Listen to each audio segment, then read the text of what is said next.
going to call this episode Smitvarg and the Gang. And When Darkness Falls it is.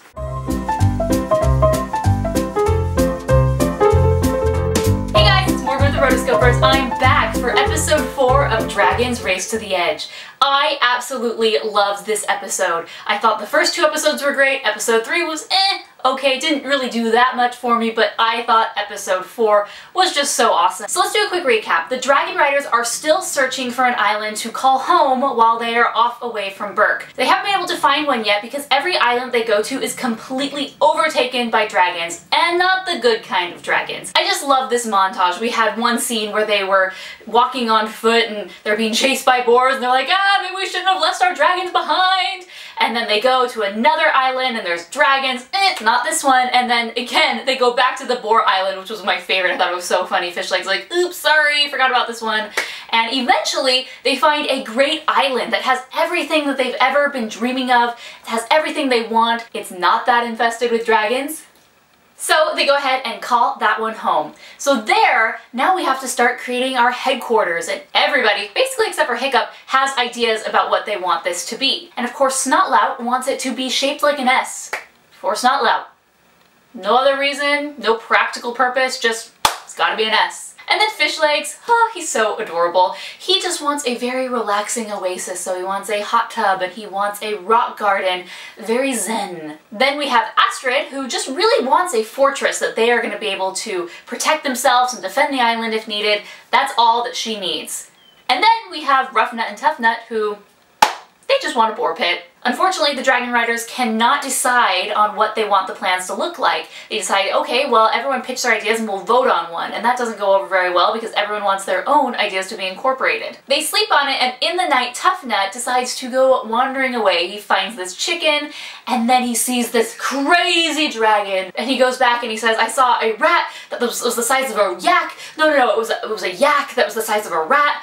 That would actually be pretty adorable. No, it was a yak that was the size of a dragon. And they're like, right, yeah, sure, whatever. It's like, no, seriously. And so, okay, let's all go see it. So they all go, and of course, it always happens this way. Whenever you have something you want to show other people, it never works in that moment. And so they go, and no dragon. So they all go back to bed, and he is determined to find this dragon. In the daytime, everyone's going about doing different things, and he goes back again looking for this dragon. And I just love this part. He had such a cute relationship with that chicken, and he sees the dragon again. So he goes back, he finds Roughnut, they make a bet saying, hey, I bet you're wrong, no, I bet I'm right, and they fly away, and of course, Hiccup being Hiccup, tags along. They fly and are pretty much ready to give up when they see it. They see this giant dragon, and it's not just one dragon, it's actually many little dragons that form the shape of a bigger dragon. They realize that the leader of the dragons is a super rare albino version, and he is the leader. Ooh, shiny dragon. Once the white dragon is separated from the rest, they all disperse and they no longer hold that shape of the bigger dragon, which they're able to use, to fight and have numbers. So Toughnut and Roughnut say, hey, we can handle this. They capture the white dragon, everything disperses, and they take it away. And Hiccup saying, I don't have a good feeling about this. One of my favorite parts of this series so far has been naming the dragons. Fishleg says, let's call them Night Terrors. Toughnut says, no, I saw him first, I get to name him. And he's like, okay, let's think of this logically. They come out at night, and they're terrifying. Terrors of the night! No, and then he decides to call it Smitvarg and the Gang. Smitvarg being the white little dragon. Yeah, those names don't really stick, so they end up calling it just Night Terrors. So, since the Night Terrors have been separated and their leader is no longer with them, this gives predatory dragons the chance to come back and attack. So all these dragons have come, and Hiccup and the Dragon Riders say, crap, this is not what we want. And so they take the white dragon back, Smitvarg, if you will. They take Smitvarg back, and he's able to form a bigger dragon, and they're able to fight off the bad dragons. Hooray! Then at the very end of the episode, everyone agrees on combining everyone's plans into a bigger headquarters. And so everyone has their own designated areas and sleeping quarters, so they can have their space, they can have their rock garden, they can have their boar pit. and not bother other people. They have bridges and zip lines that connect each other, and also a big headquarters where they can all come together, and also a dragon academy. Yay, we're bringing it back. And of course, now that we're friends with the Night Terrors, they are protecting the island. So this episode, I loved it. I personally love that we got to see Tough Nut on his own. I think Tough Nut and Rough Nut, they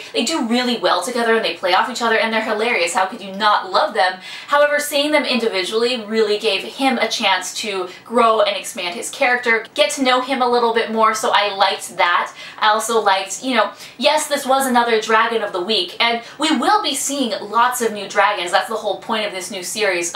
Ultimately, we're gonna have 52 episodes. This is the first 13 right now, but we're gonna get 52 over 2 years, and about 50% of those episodes are gonna have new dragons, which is really cool. I love that they're expanding this universe. I really thought that the Night Terrors were such a unique dragon and something new that we hadn't seen before. So it seems most of these episodes are going to either have introduction of a new dragon tied with another plot point that pushes us forward. So in this case, the episode mostly focused on, okay, creating the headquarters, getting that established, finding the island, and hopefully I really would like to see in episode 5 where we get some sort of antagonist or some sort of drama or real big conflict that we'll see for the rest of the series. Don't know if that'll happen. We'll probably see another dragon next episode, but until then I am completely satisfied with this episode and can't wait for more. Alright guys, let me know in the comments below, what did you think about the Night Terror or Spitvarg and the gang? Also, what was your favorite scene or quote from this episode? Let me know, we'll talk in the comments. And until episode 5, I'm Morgan and this is the Rotoscopers YouTube.